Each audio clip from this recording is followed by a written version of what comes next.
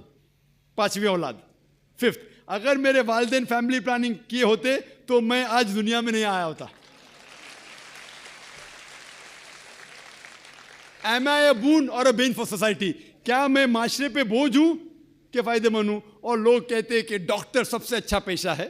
اچھا پیشہ الحمدللہ, لیکن میں نے وہ پیشہ چھوڑ کے اور اچھے پیشے کے لیے آیا. جس طرح اللہ تعالیٰ فرماتے سورہ فصلت میں, سورہ نمبر 41 آیت نمبر 33 میں, وَمَنْ أَحْسَنُ قَوْلًا مِّمَّنْ دَعَا إِلَى اللَّهِ وَعَمِلَ صَالِحًا وَقَالَ إِنَّنِي مِنَ الْمُسْلِمِينَ.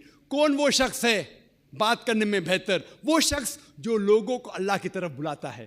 تو میں نے میرے ڈاکٹری پیشے کو چھوڑ دیا ہوں اور بہتری پیشے کے لیے.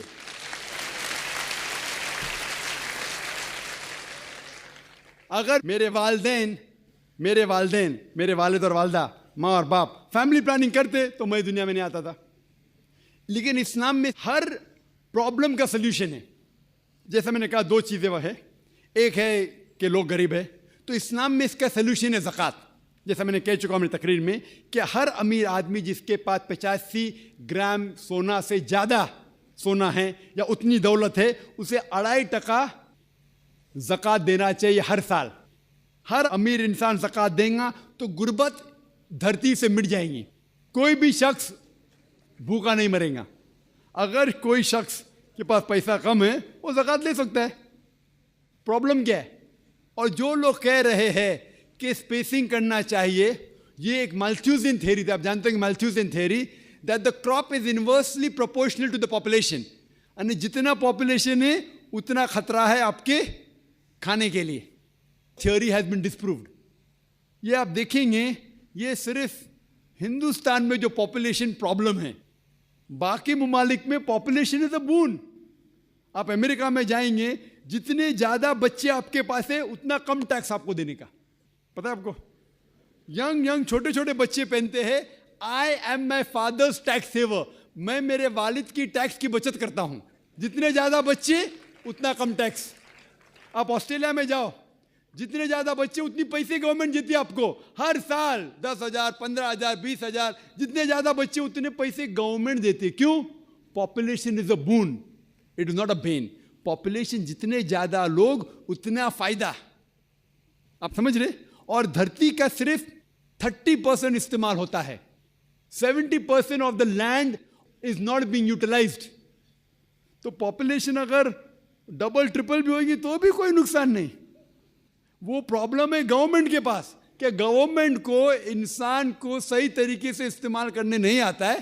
تو ہم کہتے ہیں ہم دو ہمارے دو, ایک کے بعد ابھی نہیں, 2 کے بعد کبھی نہیں.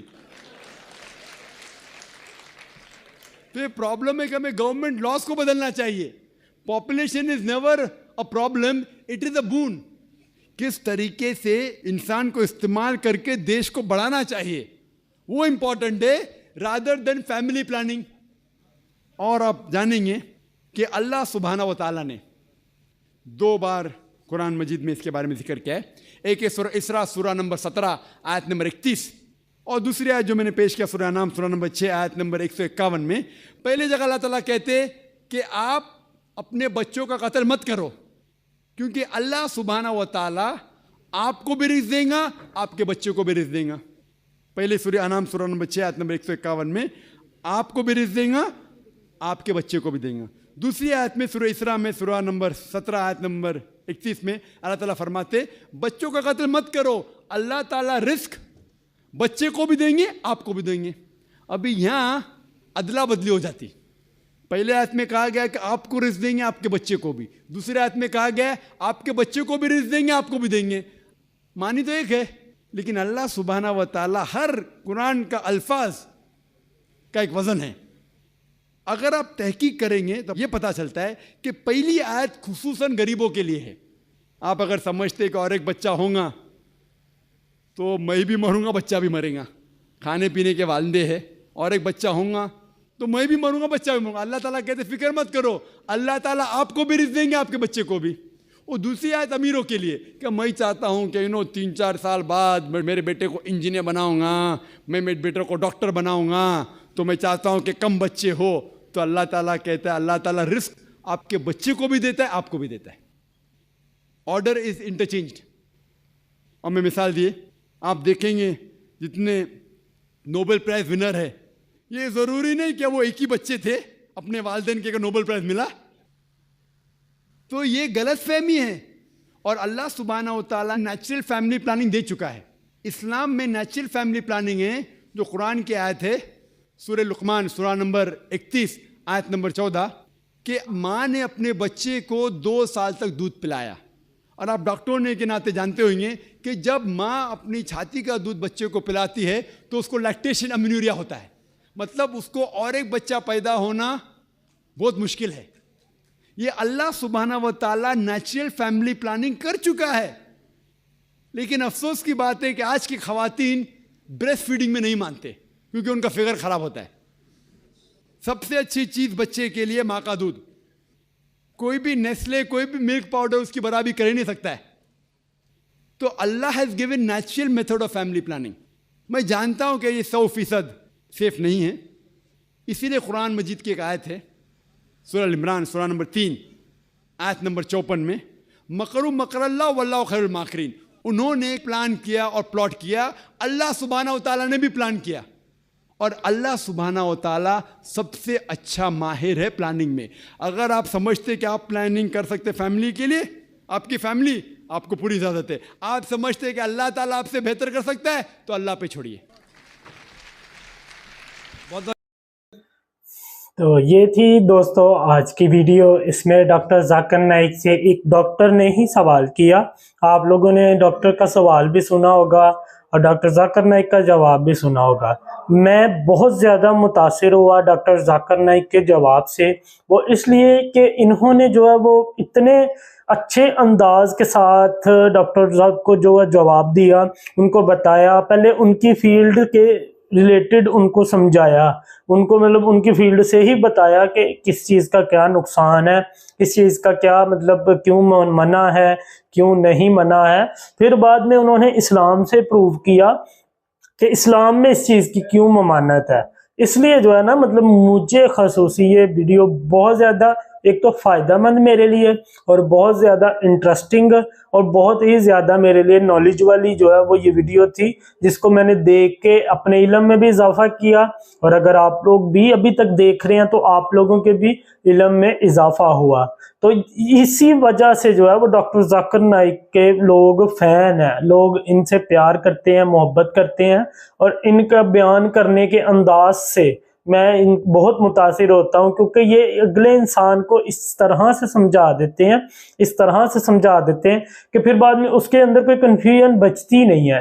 جیسے کہ ڈاکٹر ہندو ڈاکٹر نے جو ہے وہ سوال کیا, وہ جا کے بیٹھ کے, اور لاسٹ پہ ان کا موڈ بہت اچھا تھا.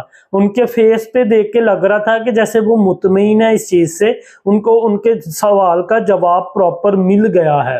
اس لیے جو ہے وہ یہ چیزیں مطلب انڈیا میں جو خاص کر یہ میں نے چیزیں دیکھی ہیں, جیسے لاسٹ دنوں میں ڈاکٹر ذاکر نائک پاکستان بھی آئے ہوئے تھے, ابھی ریسنٹلی گئے ہیں, تو یہ چیزیں میں نے انڈیا میں دیکھی ہیں کہ پاکستان کی بنسبت انڈیا میں ڈاکٹر ذاکر نائک کو لوگوں نے زیادہ ایگری کیا. یہاں پہ لوگوں نے بحث کی اور وہاں پہ لوگوں نے ایگری کیا, لاجک کو سمجھ کے, بات کو سمجھ کے, ریفرنس کو سمجھ کے. لیکن یہاں پہ لوگوں نے اس چیز کو ایگری نہیں کیا, نہ بات کو سمجھا, نہ ہی کسی ریفرنس کو مانا, اور نہ ہی ڈاکٹر ذاکر نائک کی کسی بات کو مانا. انہوں نے قرآن مجید سے ریفرنس دیا, انہوں نے ان کی بائبل سے, ہندو کتاب سے, کہیں سے بھی, مطلب انہوں نے نہ لاجک کو مانا, نہ انہوں نے ریفرنس کو, نہ ڈاکٹر ذاکر نائک کی بات کو. بس انہوں نے جو مطلب کہنا تھا وہ آ کے انہوں نے کیمرے پہ کہہ دیا. یہ مطلب مجھے بہت جو ہے وہ اس چیز کا ہوا تھا کہ وہ سچ کو سچ بھی نہیں مان رہے تھے. لیکن ایسا انڈیا میں نہیں ہوتا.